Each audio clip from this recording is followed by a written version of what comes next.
Isang hapon, habang naglalakad ako pauwi mula sa trabaho, nakaramdam ako ng bigat sa aking dibdib. Hindi ko maintindihan kung bakit. Parang may kulang, may hinahanap ang puso ko na tila hindi ko mawari. Habang naglalakad, napansin kong papalapit si Aya, ang matalik kong kaibigan. Mula sa malayo, kitang-kita ko ang kanyang nanangiti na tila ba nagbibigay liwanag sa madilim kong araw. "Ano, kamusta ang araw mo?" tanong niya habang tayo'y nagsimula ng maglakad. Ang tinig niya ay parang musika sa aking pandinig, nakakaaliw at nakakapawi ng pagod. "Okay naman," sagot ko. "Medyo nakakapagod pero ayos lang." Napansin ko ang kanyang mga mata, parang may nais sabihin, ngunit pinipigilan. Si Aya ay ang tipo ng kaibigan na laging nariyan para sa akin. Sa tuwing may problema ako, siya ang unang taong pinupuntahan ko. Ngunit sa kabila ng aming samahan, may isang lihim akong itinatago. Isang damdamin na hindi ko maipaliwanag. Isang damdamin na pilit kong ikinukubli. Habang nag-uusap kami, naramdaman ko ang pagdampi ng kanyang kamay sa aking braso. Isang simpleng kilos, ngunit nagdulot ito ng kakaibang pakiramdam sa aking puso. Bigla akong naisip, paano kung ang pagkakaibigan namin ay mauwi sa isang bagay na mas malalim pa? Paano kung mahulog ako sa kanya? Minsan, kapag magkasama kami ni Aya, nararamdaman ko ang kakaibang tensyon sa pagitan namin. Parang may hindi nakikitang pader na naghihiwalay sa amin, isang pader na puno ng mga hindi nasasambit na salita at damdamin. Nang makarating kami sa isang maliit na parke, napagpasyahan naming umupo sa isang bangko. "Alam mo, may bagay akong gustong sabihin sa'yo," sabi ni Aya, medyo nahihiya. Nabigla ako sa kanyang sinabi. Ano kaya ang gustong ipahayag ni Aya? May kinalaman kaya ito sa nararamdaman ko? Ang aking puso ay nagsimulang bumilis ang tibok, puno ng kaba at pananabik. "Bakit? Ano yun?" tanong ko. Pilit na itinatago ang aking nerbiyos. Tumingin siya sa akin.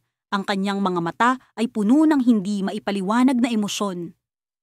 "Alam mo, sa tagal ng pagkakaibigan natin, lagi kitang tinitingala," sabi niya.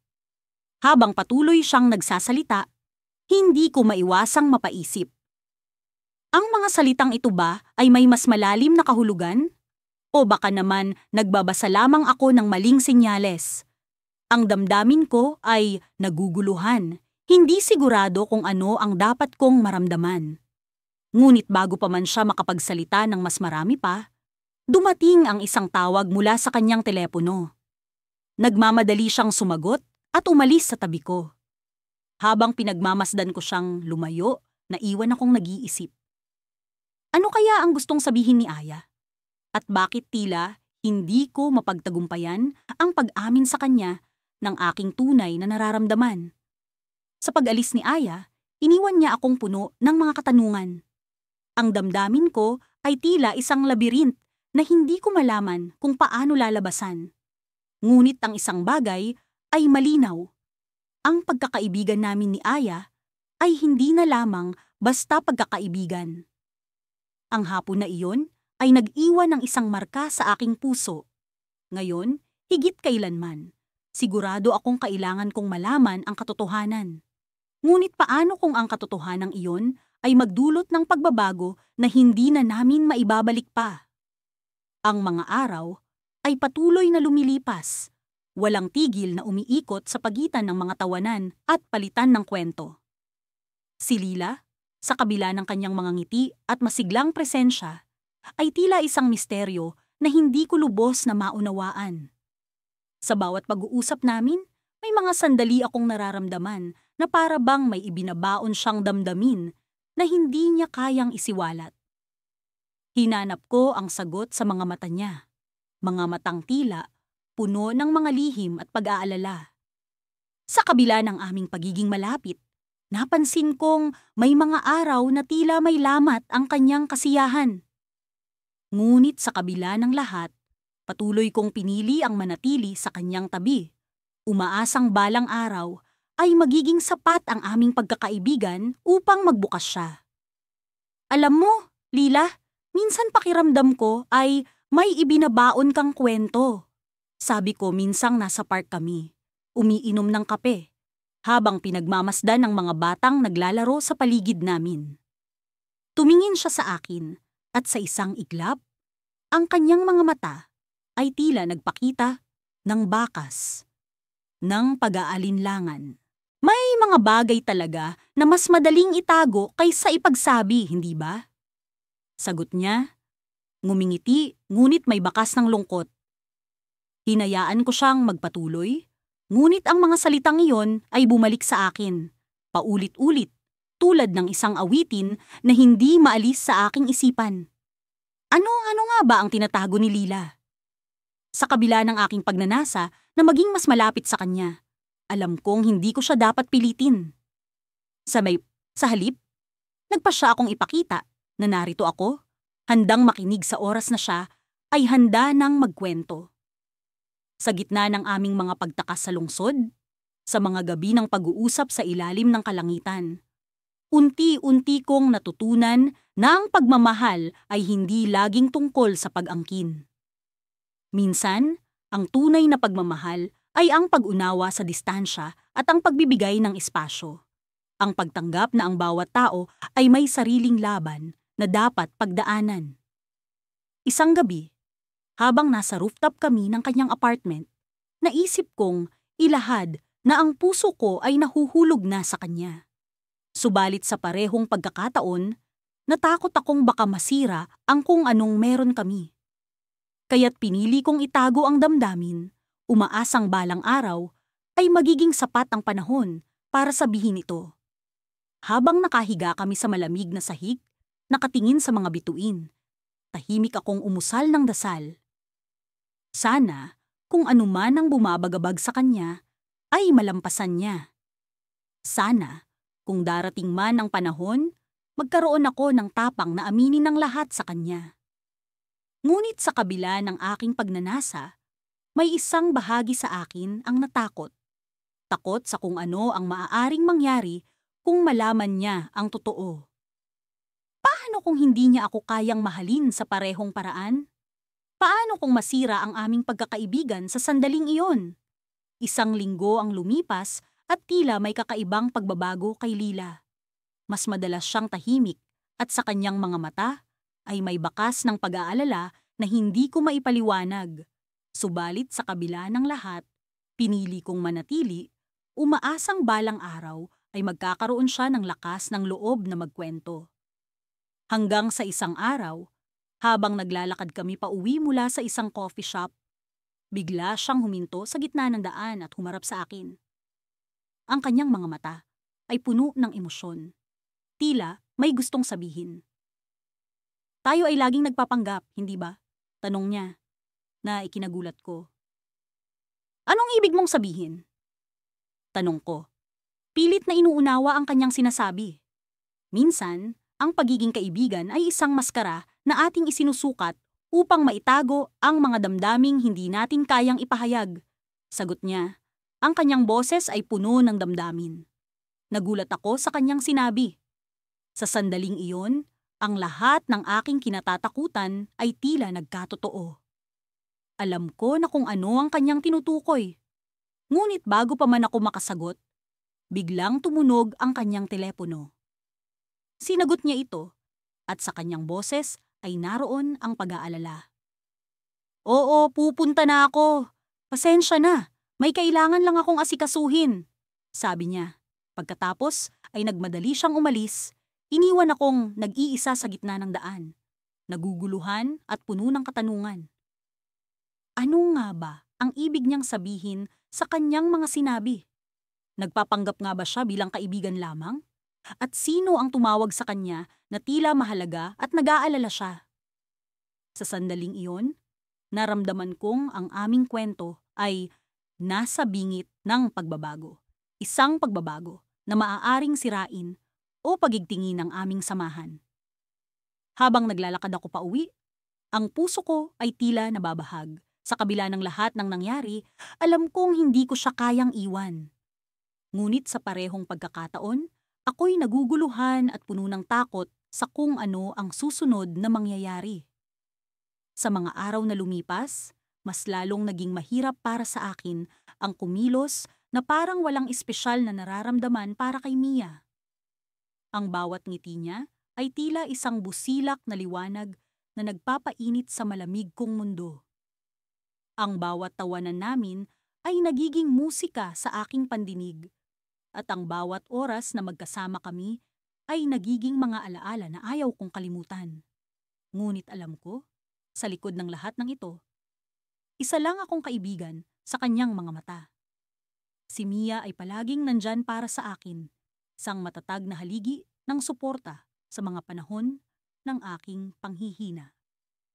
Sa bawat problema na kinakaharap ko, siya ang una kong tinatakbuhan. Nagiging komportable kaming mag-usap tungkol sa lahat-lahat. Mula sa mga simpleng hilig sa pagkain hanggang sa mga malalalim na pangarap at takot. Ngunit, sa likod ng bawat pag-uusap, ay ang lihim kong pagnanasa na sana'y may higit pa sa pagitan namin. Isang gabi, matapos ang isang mahabang araw ng trabaho, nagpasya kaming maglakad-lakad sa parke. Ang simoy ng hangin ay malamig, ngunit ang presensya ni Mia sa aking tabi ay sapat na upang magbigay init sa aking pakiramdam. Habang naglalakad kami, napansin ko ang kakaibang lungkot sa kanyang mga mata. Itinago niya ito sa likod ng ngiti, ngunit sanay na akong basahin ang kanyang mga ekspresyon. Mia, parang may bumabagabag sa'yo. Anong problema? Tanong ko nang may pag-aalala. Sandali siyang natigilan, tila nag-iisip kung dapat niya bang ibahagi sa akin ang kanyang saloobin. Sa huli, nagpasya siyang magsalita.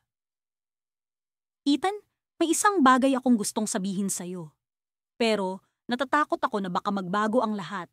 Hindi ko alam kung ano ang ibig niyang sabihin, ngunit ang kaba sa aking dibdib ay unti-unting lumalala.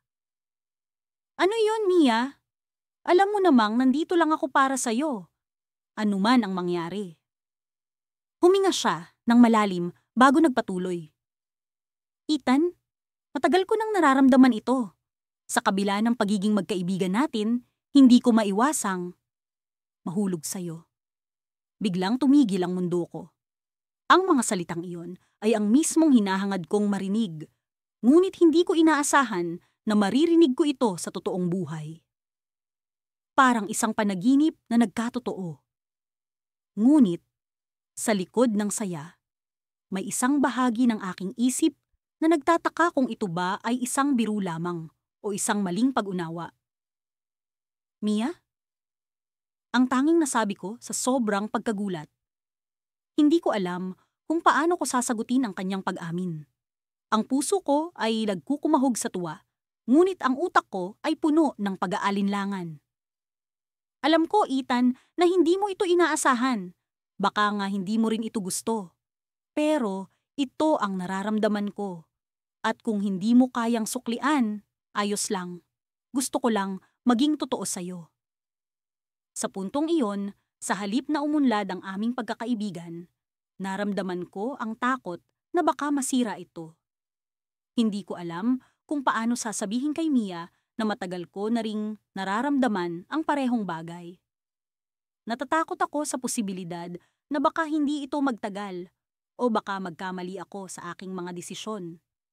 Ngunit bago pa man ako makapag-isip, narinig ko ang isang pamilyar na tinig mula sa likuran namin. Mia, Ethan, anong ginagawa niyo dito sa ganitong oras? Si Alex, ang isa sa aming matalik na kaibigan, ay biglang lumitaw. Ang presensya niya ay tila isang palamig sa mainit na sitwasyon. Ngunit sa likod ng kanyang masayang mukha, may kakaiba akong naramdaman. Isang bagay na tila mali. Alex, sagot ni Mia, pilit na pinapawi ang tensyon sa kanyang mukha. Naglalakad lang kami. Ikaw, anong ginagawa mo dito? Wala lang. Nagkataon lang na napadaan ako, sagot ni Alex. Ngunit ang tono ng kanyang boses ay tila may kasamang lihim. Sa pagdating ni Alex, Nawala ang pagkakataon kong ipahayag ang nararamdaman ko kay Mia. Ngunit sa likod ng kanyang presensya, may isang bagay na bumabagabag sa akin.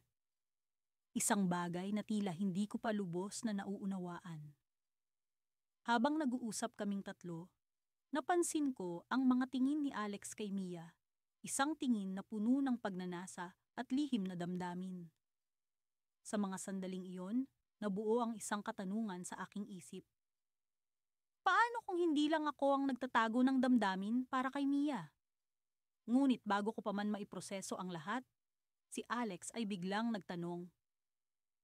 Ethan, narinig ko na may bago kang plano sa trabaho. Anong balak mo? Ang tanong na iyon ay tila isang pagsubok upang alamin ang aking mga intensyon. Ngunit sa likod ng kanyang mga salita, nararamdaman ko ang isang mas malalim na agenda.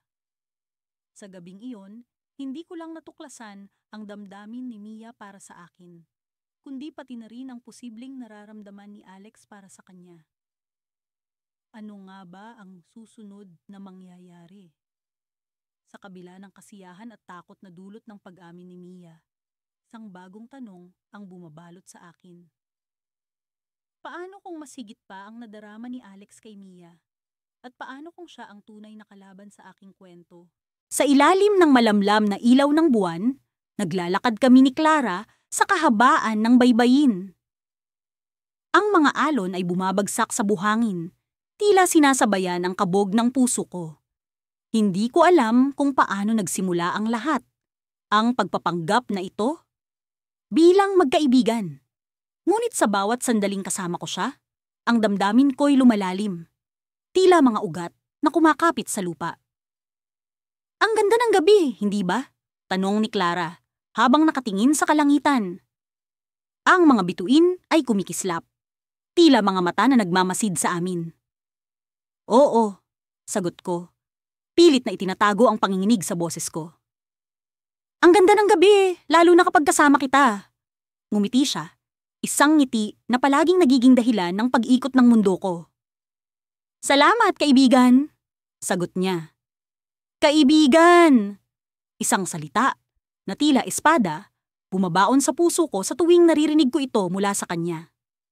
Sa loob ng ilang buwan, nakasanayan ko ng itago ang tunay kong nararamdaman. Naging kakampi ko ang katahimikan, ang mga sandaling hindi ko kailangan magsalita, ngunit naroon siya. Ang kanyang presensya ay sapat na upang mapawi ang lahat ng lungkot at pangamba. Subalit alam kong may hangganan ang lahat ng ito. Sa likod ng bawat ngiti ko, may takot. Takot na isang araw, mawawala siya sa akin. Naalala mo ba nung nagpunta tayo sa parke noong isang linggo? Biglang tanong ni Clara, bumasag sa katahimikan. Ang saya noon, hindi ba? Parang wala tayong problema. Tumango ako, hindi makapagsalita. Ang mga alaala ng araw na iyon ay nakaukit sa akin. Ang tawanan namin, ang mga larawang kuha niya, ang mga sandaling tila kami lang dalawa sa mundo. Ngunit sa likod ng saya, naroon ang katotohanan na ako'y nagpapanggap lamang. Hindi ko alam kung hanggang kailan ko pa kayang itago ito. Huminto kami sa paglalakad at naupo sa buhangin. Nakatingin siya sa dagat, tila may iniisip. Naramdaman ko ang bigat ng atmosphere, ang presensya ng isang hindi inaasahang pag-uusap. Isang bagay na alam kong darating, ngunit hindi ko alam kung paano haharapin. May gusto akong sabihin sa'yo. Simula niya, binaling ang tingin sa akin. Ang mga mata niya ay puno ng damdamin, tila may mga lihim na nais ipahayag. Naramdaman ko ang pagbilis ng tibok ng puso ko. Ito na ba? Ang takot na matagal ko nang kinikimkim ay tila nagiging totoo. Ano yon? Tanong ko. Pilit na pinapanatiling kalmado ang boses ko. Patawad kung minsan ay hindi ko nasasabi ang totoo, sabi niya. May mga bagay na hindi ko maamin sa'yo dahil natatakot akong mawala ka. Parang may kumurot sa puso ko. Ako'y napalunok. Hindi makapaniwala sa naririnig. Ano ang ibig mong sabihin? Huminga siya ng malalim. Tila nag-iipon ng lakas ng loob. May nararamdaman ako para sa'yo. Ngunit natatakot akong hindi mo ako magustuhan. Kaya't sinubukan kong magpanggap na kaibigan lang kita. Parang tumigil ang mundo ko. Ang mga salitang iyon ay tila musika sa pandinig ko. Ngunit kasabay nito ang kaba. Paano kung hindi ko siya kayang mahalin ng buo? Paano kung hindi ko siya kayang ipaglaban? Clara, ako rin, sagot ko. Hindi na kayang pigilan pa ang damdamin. Matagal ko nang itinatago ito. Natatakot akong mawala ka kung malaman mo. Nagkatinginan kami, mga mata naming puno ng emosyon na hindi kayang ipaliwanag ng mga salita. Ang mga alon ay patuloy na bumabagsak sa buhangin. Tila sinasabayan ng aming katahimikan. Ngunit sa likod ng pag-amin na iyon ay naroon ang isang tanong. Ano ang mangyayari ngayon? Habang nakaupo kami sa buhangin, naramdaman ko ang bigat ng nararamdaman. May saya, may takot, may pag-asa. Ngunit may isang bagay na tila nagbabadya sa likod ng lahat ng ito. Isang bagay na hindi ko inaasahan. Biglang bumukas ang kanyang telepono, may nag-text. Nakita ko ang pagbabago sa kanyang mukha, ang pag-aalala sa kanyang mga mata. Hindi ko alam kung ano yun, ngunit alam kong may hindi magandang nangyayari. Bakit? Tanong ko. Puno ng pag-aalala. Tumingin siya sa akin at sa isang iglap, nagbago ang lahat. Kailangan kong umalis. May emergency sa bahay. Sagot niya. Boses niya ay puno ng tensyon. Anong nangyari? Tanong ko. Nagtataka sa biglaang pagbabago. Ngunit bago pa man siya makasagot, tumayo siya at nagmamadaling umalis. Iniwan ako sa baybayin, puno ng tanong at kaba. Sa kanyang pag-alis, naramdaman ko ang bigat ng isang bagay na hindi ko pa lubos na nauunawaan. Ano ang nangyayari? Habang nakaupo ako sa buhangin, nag-iisa, naramdaman ko ang malamig na hangin ng gabi. Ang saya ng pag-amin ay napalitan ng pangamba. Ano ang nangyari? At ano ang mangyayari sa amin? Sa likod ng lahat ng ito, alam kong may twist na hindi ko inaasahan, isang bagay na magbabago sa landas ng aming kwento. Sa mga nakaraang linggo, naging mas malalim ang pagkakilala namin sa isa't isa ni Carla. Sa bawat kwentuhan, palitan ng mensahe at tawanan, lalo akong nahuhulog sa kanya. Ngunit sa kabila ng lahat, patuloy kong pinipilit na magpanggap bilang isang kaibigan. Isang simpleng kaibigan na handang makinig at umalalay sa kanya sa oras ng pangangailangan. Minsan, sa gitna ng isang tahimik na gabi, bumisita ako sa kanyang apartment. Nakaupo kami sa sala, nagkakape at nagkukwentuhan tungkol sa mga pangarap namin. Nagsalita siya tungkol sa kanyang hangarin na maging isang matagumpay na pintor, habang ako'y nagbukas tungkol sa aking simpleng pangarap na magkaroon ng tahimik at masayang buhay. Sa bawat salita niya, nais kong sabihin kung gaano ko siya hinahangaan, kung gaano ko siya kamahal. Pero, agad kong binalik ang sarili sa katotohanan. Hindi ko maaaring ipakita ang damdaming iyon. Marahil, hindi niya ito matatanggap. Ano kaya kung isang araw, bigla na lang akong mawala? Tanong ni Carla habang nakatingin sa kawalan. Nabigla ako sa tanong niya, tila may kakaibang lungkot sa kanyang mga mata. Bakit mo naman iisipin yan? Tanong ko. Pilit na pinapawi ang kanyang alalahanin. Andito lang naman ako. Hindi kita iiwan. Ngumiti siya. Ngunit ang nangiting iyon ay may bahid ng lungkot at pag-aalinlangan. Minsan kasi iniisip ko, paano kung bigla na lang akong maglaho? Parang wala namang maghahanap sa akin. Hindi ko alam kung paano sasagutin ang sinabi niya. Ang totoo, matagal ko na ring iniisip ang posibilidad na mawala siya sa buhay ko. Sa kabila ng lahat, alam ko na hindi ko kayang mawala siya. Pero paano ko maipapakita iyon kung ang papel ko sa buhay niya ay isang simpleng kaibigan lamang? Habang lumilipas ang mga araw, Napansin kong unti-unting nagbabago si Carla. Mas madalas siyang malalim ang iniisip, tila may bumabagabag sa kanya. Kahit sa mga tawanan namin, may mga sandaling bigla siyang tatahimik, tila nawawala sa sarili. Gusto ko siyang tanungin, gusto kong malaman kung ano ang bumabagabag sa kanya. Pero natatakot akong baka masaktan siya sa pagtatanong ko. Isang araw, habang naglalakad kami sa parke, niyakap ko siya ng mahigpit. Hindi ko alam kung bakit, pero parang may kung anong puwersa ang nagtulak sa akin na gawin iyon. Nagulat siya, pero hindi siya kumalas sa yakap ko. Sa halip, naramdaman ko ang kanyang paghinga. Mabigat, tila may dinadalang pasanin. "Salamat!" bulong niya. "Salamat, kasi palagi kang nandito." Nanginig ang puso ko sa narinig. Gusto kong sabihin na palagi akong nandito, hindi bilang kaibigan lamang, kundi bilang isang taong nagmamahal sa kanya. Pero, pinili kong manahimik. Pinili kong manatili sa papel ko. Nang sumapit ang gabi, nagpaalam siya na kailangan niyang umuwi ng maaga. May kailangan daw siyang tapusin. Hindi ko na siya pinilit na magtagal. Naglakad siya palayo. Habang nakatingin ako sa kanya, iniisip kung kailan ko siya muling makikita. Sa mga sumunod na araw, hindi ko siya nakita ni narinig man lang. Nag-text ako, tumawag, pero walang sagot. Sinubukan kong puntahan siya sa apartment niya, pero walang nagbukas ng pinto. Ang kaba sa dibdib ko ay unti-unting lumalaki. Ano kaya ang nangyari sa kanya? Hanggang sa isang araw, nakatanggap ako ng isang liham. Kilala ko ang sulat kamay. Kay Carla ito. Nanginginig ang mga kamay ko habang binubuksan ang sobre. Paumanhin kung bigla akong nawala. Simula ng liham. Kailangan ko munang magpahinga. Ang damdamin ko ay tila isang malaking gulo na hindi ko kayang ayusin. Salamat sa lahat.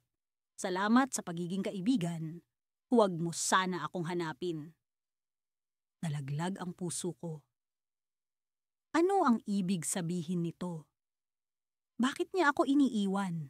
Sa isang iglap, ang mundong ginagalawan ko ay tila gumuho. Hanggang sa huli, hindi ko na ipakita ang tunay kong nararamdaman. At ngayon, paano ko siya hahanapin kung ang tanging pakiusap niya ay huwag ko siyang hanapin? Hindi ko alam kung paano magsisimula muli. Pero sa kabila ng pagkawala ni Carla, isang bagay ang malinaw. Mahal ko siya. At hinding-hindi ko siya makakalimutan. Ngunit paano kung ang pagkawala niya ay hindi lang pansamantala? Paano kung ang pagkawala niya ay may mas malalim pang dahilan na hindi ko alam? Sa huli, nanatili akong nakaupo, hawak ang liham, nag-iisip kung paano ko siya muling makikita o kung makikita ko pa ba siya. Ang pag-asa ay tila isang hibla na lamang, ngunit hindi ko ito bibitawan. Sa likod ng lahat, umaasa akong isang araw, babalik siya. Ang mga araw ay mabilis na lumilipas, bawat isa'y tila isang patuloy na siklo ng pag-aalinlangan at pagnanasa. Sa kabila ng aking pagkukunwari bilang isang kaibigan, hindi ko maitatanggi ang patuloy na pag-usbong ng damdamin ko para kay Mika. Parang bawat ngiti niya ay isang bitag na lalong humihila sa akin palapit sa kanya. Ngunit sa likod ng mga ngiting iyon ay may misteryo na hindi ko mawari. Isang gabi, habang kami naglalakad palabas ng kafe kung saan madalas kaming magtagpo, bigla siyang huminto at tumingin sa akin ng may kakaibang titig. "Alam mo," sabi niya, "ang dami na nating napagdaanan bilang magkaibigan." Tumango ako. Sinasang-ayunan ng kanyang sinabi kahit pa sa loob-loob ko'y umaasa akong higit pa roon ang nakikita niya sa aming relasyon. Pero minsan, nagpatuloy siya. Naiisip ko kung ano ang mangyayari kung may magbago sa ating dalawa. Ang kanyang mga mata ay tila may hinahanap na sagot at ang aking puso'y nagsimulang mag-alinlangan. Ano ang ibig niyang sabihin? May nararamdaman din ba siya para sa akin? o isa lamang itong pagsubok sa aming pagkakaibigan? Sa mga sumunod na araw, patuloy kong iniisip ang mga salitang binitiwan ni Mika. Hanggang sa isang umaga, nagpasya akong dalhin siya sa parke kung saan madalas kaming nag-uusap. Doon, sa ilalim ng lilim ng mga puno, pinili kong ipahayag ang aking nararamdaman.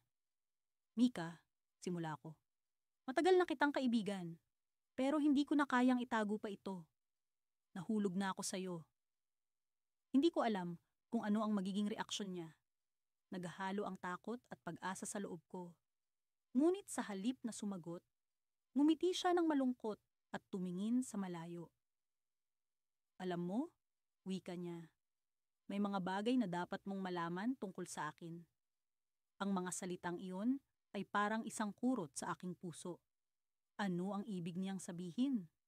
May lihim ba siyang itinatago? Sa mga sumunod na araw, naging mailap si Mika. Hindi na siya madalas tumugon sa mga tawag ko. At kahit sa mga mensahe ay tila may hadlang. Dumating ang sandali na nagpasya akong bisitahin siya sa kanyang apartment. Ngunit sa aking pagdating, isang liham ang tumambad sa pintuan. Pasensya ka na, simula ng liham, pero kailangan kong lumayo muna. May mga bagay akong kailangang ayusin sa sarili ko. Ang mga linya ay tila isang misteryo na lalong nagpapalabo sa aking isipan. Anong mga bagay ang kailangan niyang ayusin? Bakit siya lumayo? Lumipas ang mga linggo na puno ng pag-aalala. Sa bawat pagdaan ng mga araw, lalo akong nauuhaw sa kasagutan. Hanggang sa isang gabi, nakatanggap ako ng tawag mula sa isang hindi pamilyar na numero. Hello? Wika ng boses sa kabilang linya. Si Mika ito. Pwede ba tayong magkita? Hindi ko alam kung ano ang dapat kong maramdaman. Ang pag-asa ay nagbalik. Ngunit ang takot sa kung ano ang kanyang sasabihin ay hindi maalis. Nagpasya kaming magkita sa isang lumang kainan na madalas namin puntahan dati. Pagdating ko roon, nakita ko siya sa isang sulok, tila balisa at may iniisip na malalim. Salamat sa pagpunta, wika niya. May kailangan akong ipagtapat. Tumango ako, handang makinig sa anumang sasabihin niya. Alam mo, hindi ko rin alam kung paano ko ito sasabihin sa'yo. Simula niya, pero may isang bagay akong itinago sa'yo. Ang totoo, may sakit ako. Hindi ko alam kung paano magre-react. Ang aking puso itila nadurog sa mga salitang binitiwan niya. Anong ibig mong sabihin? Tanong ko, pilit na inuunawa ang sitwasyon. Ito ang dahilan kung bakit ako lumayo, paliwanag niya.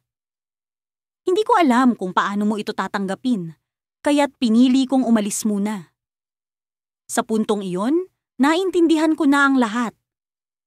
Ang kanyang pag-aalinlangan, ang kanyang paglayo, lahat ng ito'y bahagi ng kanyang pakikipaglaban sa kanyang sarili.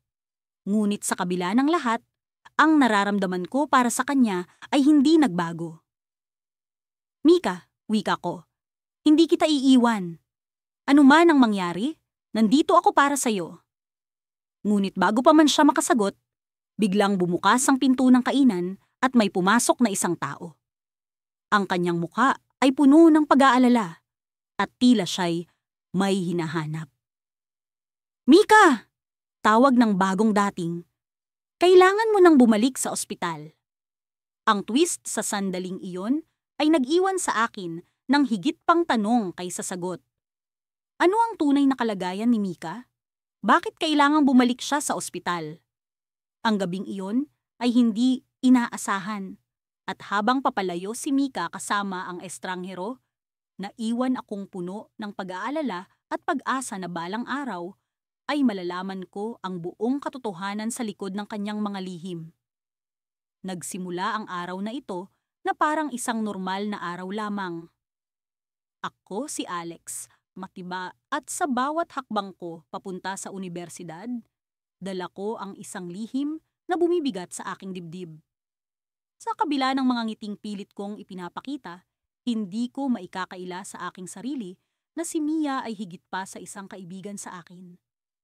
Ngunit paano ko maihahayag ang aking nararamdaman kung siya'y tila masaya sa kanyang mundo na ako'y bahagi lamang ng kanyang mga kaibigan? Nang makarating ako sa campus, nasilip ko agad si Mia sa karaniwang lugar namin sa ilalim ng malaking puno. Nakaupo siya doon, tila ba may iniisip na malalim habang nakatitig sa mga dahon na sumasayaw sa hangin. Lumapit ako at naupo sa tabi niya. Sinusubukang basahin ang kanyang muka. "Hey Alex!" Bati niya sa akin, sabay ngiti. Isang ngiti na palaging nagdudulot ng kakaibang init sa aking puso. "May gusto akong sabihin sa'yo," dagdag niya nang may kaseryosohan sa kanyang tono. Napakunot ang noo ko, kahit na ang pusong ito ay biglang tumibok ng mas mabilis. "Ano yun, Mia?" tanong ko. Pilit na hinahadlangan ang kaba na baka malaman niya ang aking nararamdaman. Ngunit bago pa siya makapagsalita, dumating si Kevin, isa sa mga kaibigan namin. "Uy Alex, Mia, may balita ako," sabi niya, puno ng sigla. "May event sa campus mamayang gabi at kailangan natin ng volunteers. Tara, join kayo." Napatingin ako kay Mia na tila nag-aatubili. "Sige Kevin, sabihin mo na lang sa amin ang details mamaya," sagot ni Mia na may pagbabalik ng ngiti sa kanyang labi. Naramdaman ko ang pag-iiba ng hangin. Tila ba may nagbago sa pagitan namin ni Mia. Hindi ko alam kung paano ko ito ipapaliwanag, ngunit may kung anong bumabagabag sa akin. Ano kaya ang sasabihin niya kanina kung hindi dumating si Kevin? Habang naglalakad kami pauwi, naglakas loob akong tanungin siya. "Mia, ano nga ulit yung gusto mong sabihin kanina bago dumating si Kevin?" Napabuntong hininga siya at saglit na tumigil sa paglalakad. "Alex, gusto kong malaman mo na." Tila nag-aalangan siya, ngunit may determinasyon sa kanyang boses. "Gusto ko sanang malaman mo na may isang tao akong nagugustuhan." Bigla akong natigilan, tila ba bumagal ang oras. Ang mga salitang iyon ay parang mga sibat na tumama sa akin. Gusto kong magtanong kung sino, pero natatakot ako sa posibleng sagot. "Bilang kaibigan, gusto kong humingi ng tulong sa'yo," sabi niya. Na tila ba hindi alintana ang epekto ng kanyang mga salita sa akin? "Pwede mo ba akong tulungan na makilala pa siya ng mas mabuti?" Nagpipigil ako ng aking emosyon at nagawang ngumiti. "Siyempre, Mia. Ano ba ang magagawa ko para sa'yo?" Hindi ko naintindihan ang sinabi niya matapos iyon. Ang tanging naririnig ko ay ang tibok ng puso kong nababalot ng kalungkutan. Ang bawat hakbang namin pauwi ay parang mabigat. Ang mga salita ay naglalaro sa aking isipan. Pagdating sa bahay, humiga ako sa kama at nag-isip. Hanggang kailan ko ba kayang itago ito? Hanggang kailan ko maitatago ang damdamin ko kay Mia? Habang siya'y nangangarap ng ibang tao, ako naman ay naiiwan sa isang mundong puno ng pag-asang walang kasiguraduhan. Kinabukasan, nagpatuloy ang mga araw na parang normal pa rin. Ngunit sa bawat oras na kasama ko si Mia, lalo pang lumalalim ang sugat na dulot ng aking damdamin. Sa isang bahagi ng isip ko, gusto kong lumayo upang makalimutan siya. Pero sa tuwing nakikita ko ang kanyang mga ngiti, hindi ko magawang lumisan. Dumating ang gabi ng event sa campus. Isang pagkakataon para makalimot kahit saglit.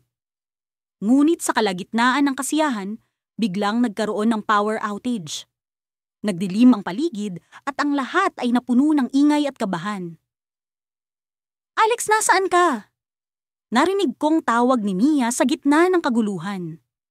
Hinawakan ko ang kanyang kamay. Nakaramdam ng init mula sa kanya.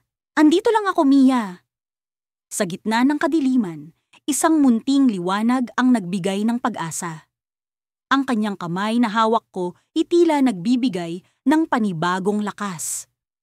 Ngunit sa pagkakataong iyon, biglang may nag-flash ng flashlight mula sa di kalayuan at nakita ko ang isang pamilyar na mukha, si Kevin. Nakapaloob sa kanyang kamay ang isang singsing.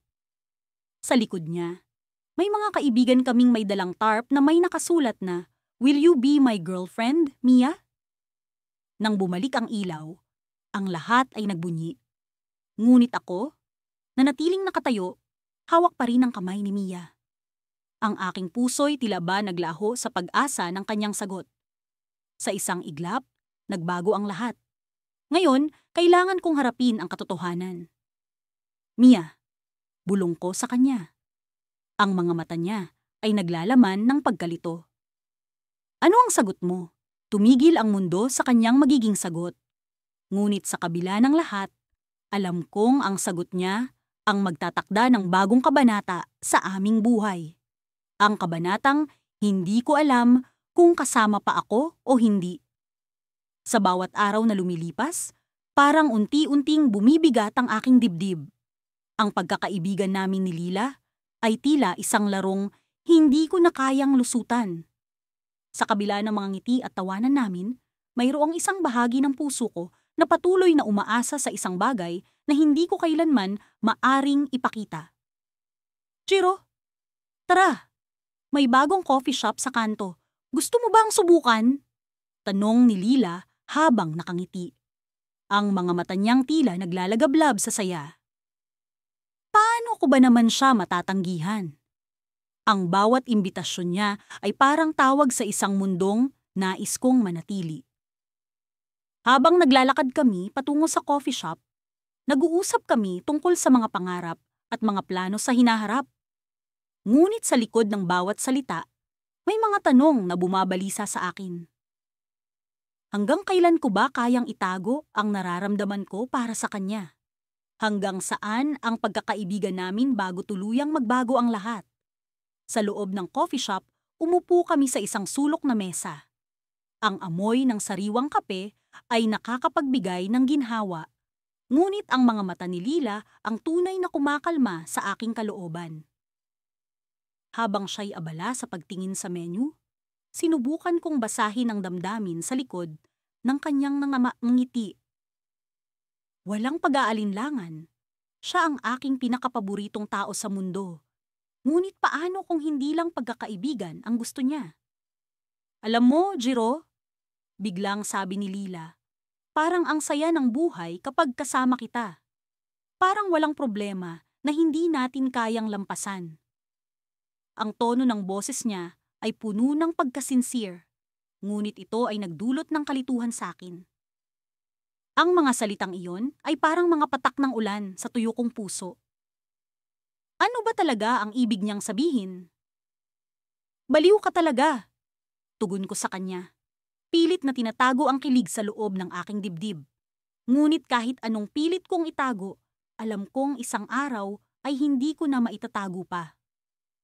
Dumating ang aming order, at habang nag-uusap kami tungkol sa mga kwento mula sa nakaraan, napansin kong may kakaibang lungkot sa mga mata ni Lila.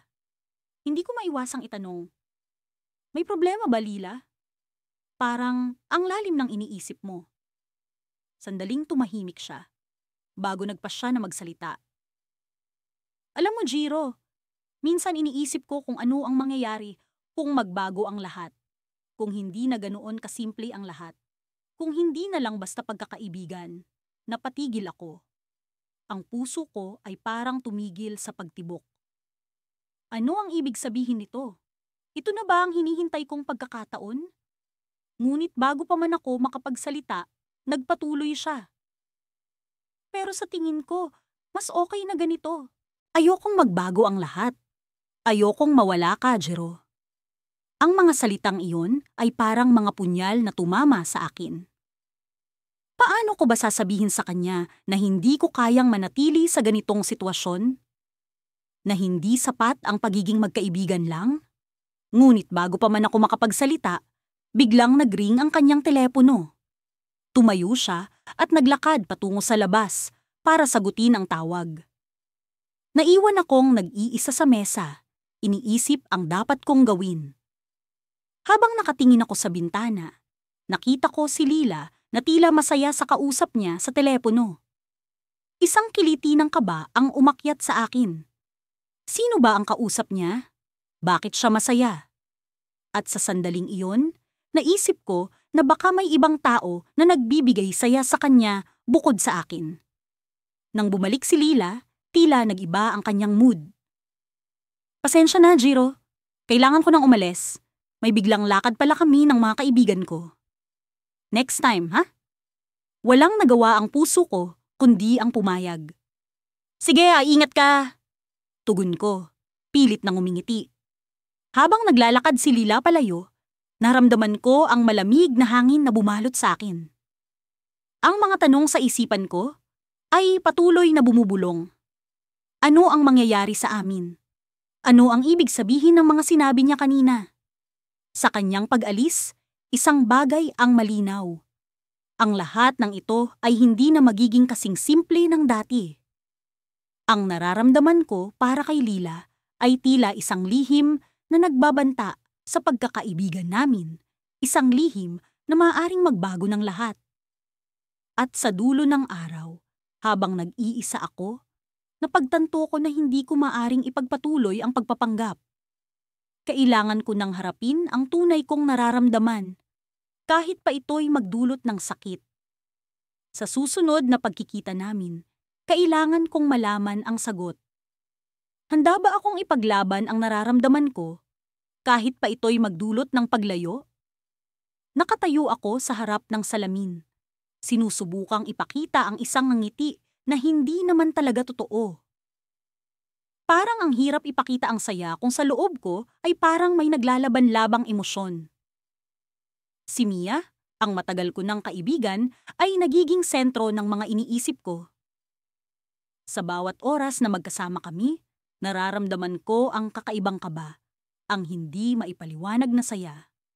Pero alam kong hindi ako dapat madala ng mga damdaming ito. Hindi kailanman naging madali ang magpanggap na kaibigan lang, lalo na kung sa puso mo ay iba ang sinisigaw. Ngayong araw na ito, nagplano si Mia ng isang simpleng lakad sa parke. Isang araw na puno ng tawanan, kwentuhan, at mga alaala. Nagdesisyon akong itago ang nararamdaman ko, itago sa ilalim ng maskara ng pagkakaibigan. Pero paano mo nga ba itatago ang isang bagay na sobrang lakas na nagngangalit sa loob mo? Habang naglalakad kami, sinubukan kong ibaling ang atensyon ko sa mga bagay sa paligid. Ang mga batang naglalaro, ang mga ibong naglalakbay sa himpapawid, at ang mga dahon ng puno na sumasayaw sa hangin. Pero kahit anong gawin ko, bumabalik pa rin ang tingin ko kay Mia.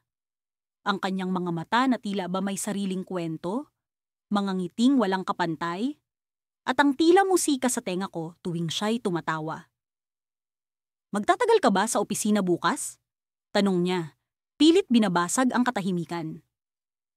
Oo, may mga kailangang tapusin, sagot ko.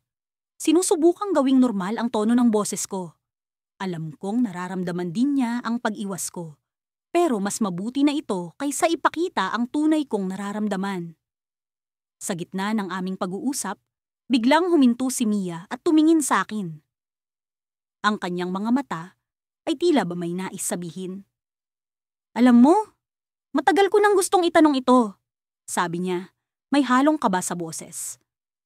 Naramdaman ko ang pagbilis ng tibok ng puso ko at parang may malamig na hangin sa paligid. Ano yon? Tanong ko. Sinusubukang panatilihin ang kaswal na tono. Bakit parang may nagbago sa'yo?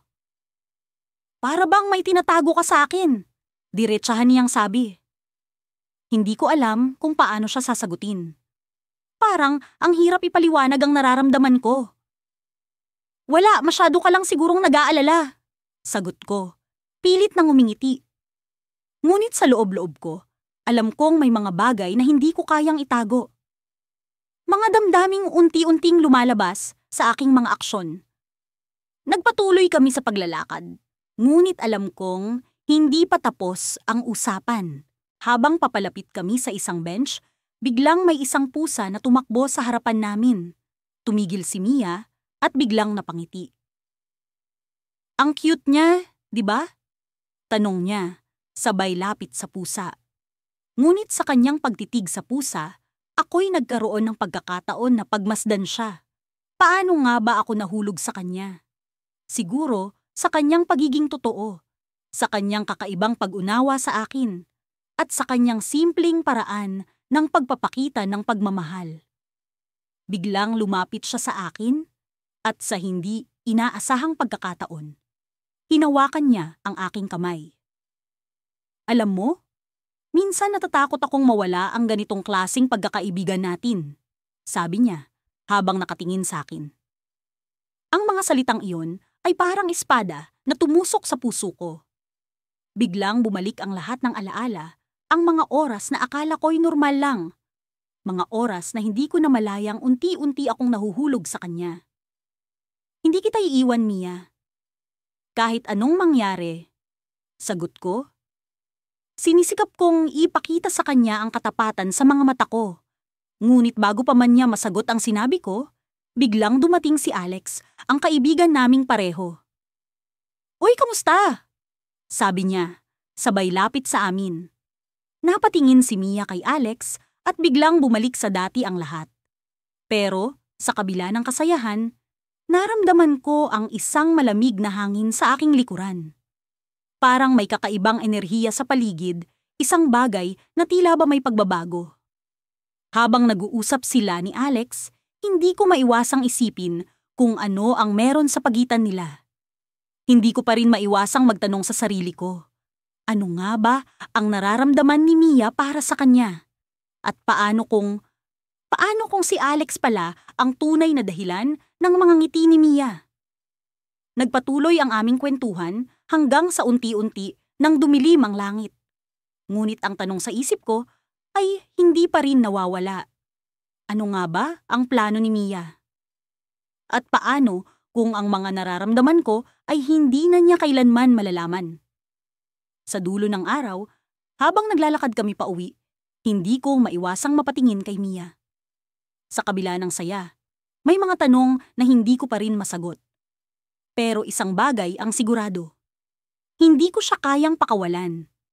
Ngunit paano kung ang hirap na ito ay may mga bagay na hindi ko pa rin kayang ipaliwanag? Habang naglalakad kami, biglang bumaling si Mia sa akin. "May gusto ka bang sabihin?" tanong niya. Tila ba may alam siya sa mga iniisip ko. At sa oras na iyon, naramdaman ko ang isang malamig na hangin sa paligid. Ano nga ba ang dapat kong gawin? Sa bawat hakbang ko papalapit sa pintuan ng kafe, hindi ko maiwasang maramdaman ang kabog ng aking dibdib. Parang may kung anong hindi maipaliwanag na kaba ang bumabalot sa akin sa tuwing nagkikita kami ni Clara. Alam kong may isang bahagi ng pagkakaibigan namin ang tila lumalampas sa hangganan, ngunit hindi ko alam kung paano o kailan ko siya sasabihin. Pagpasok ko, agad kong nasilayan ang mapanlikhang ngiti ni Clara. Nakaupo siya sa paborito naming sulok at sa kanyang harapan ay 2 tasa ng kape. "Huli ka na naman!" biro niya, habang itinaas ang isa sa mga tasa. "Pasensya na, traffic!" sagot ko, sabay upo sa harap niya. Ang bawat pag-uusap namin ay tila isang laro ng damdamin. Palagi kaming nagtatago sa likod ng mga ngiti at biro. Nagkukubli sa ilalim ng mga pangkaraniwang usapan. Habang nag-uusap kami tungkol sa mga simpleng bagay, tulad ng trabaho at mga plano sa weekend, hindi ko maiwasang mapansin ang mga maliliit na detalye sa kanyang kilos. Kung paano niya inaayos ang buhok niya, kung paano siya tumatawa nang may kasamang pagkibit-balikat. Parang may kung anong misteryo ang nasa likod ng mga mata niya, isang bagay na hindi niya sinasabi. Habang lumalim ang gabi, napansin kong unti-unting nagiging seryoso ang tono ng usapan namin. Alam mo, minsan iniisip ko kung ano ang mangyayari kung hindi lang tayo basta magkaibigan. Biglang sabi ni Clara. Ang mga salitang iyon ay tila isang kidlat na tumama sa akin. Hindi ko inaasahan na siya mismo ang magbubukas ng ganitong paksa. "Anong ibig mong sabihin?" tanong ko. Pilit na pinapanatiling kalmado ang boses ko, kahit na ang puso ko ay tila nagwawala sa kaba. "Parang, may mga bagay kasi na gusto kong sabihin sa'yo, Pero natatakot akong baka magiba ang lahat, sagot niya. Habang ang kanyang mga mata ay tila nag-aalangan kung magtatagpo ba sa akin o hindi. Hindi ko alam kung paano sasagutin ang kanyang sinabi. Sa loob ng mahabang panahon, pinilit kong itago ang nararamdaman ko para sa kanya. Natatakot na baka masira ang pagkakaibigan namin. Pero ngayon, tila bumabalik sa akin ang mga tanong na matagal ko nang iniiwasan. Nagkaroon ng katahimikan sa pagitan namin. Isang uri ng katahimikan na puno ng mga salita, ngunit walang nagsasalita. Sa wakas, naglakas loob ako. Clara, may sasabihin din sana ako sa'yo. Simula ko, habang hinahanda ang sarili ko sa mga susunod na mangyayari.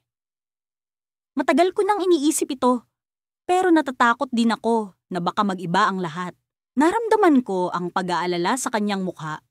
Ngunit sa likod nito ay tila may pag-asa rin.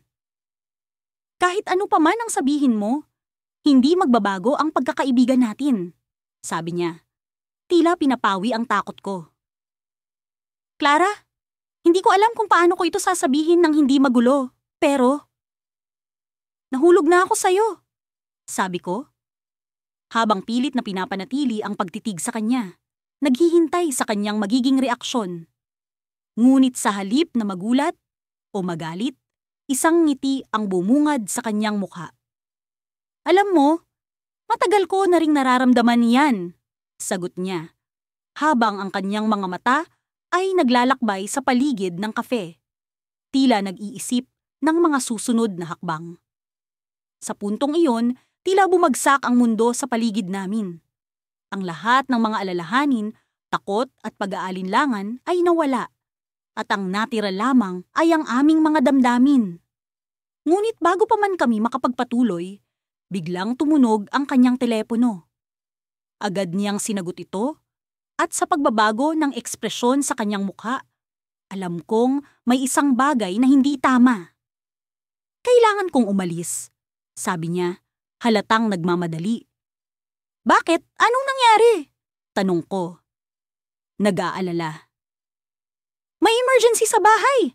Pasensya na, kailangan ko talagang pumunta, sabi niya habang nagmamadali siyang nag-ayos ng kanyang gamit. Habang pinapanood ko siyang umalis, naiwan akong nag-iisip. Ano ang nangyari? At higit sa lahat, ano ang mangyayari sa amin pagkatapos ng gabi na ito?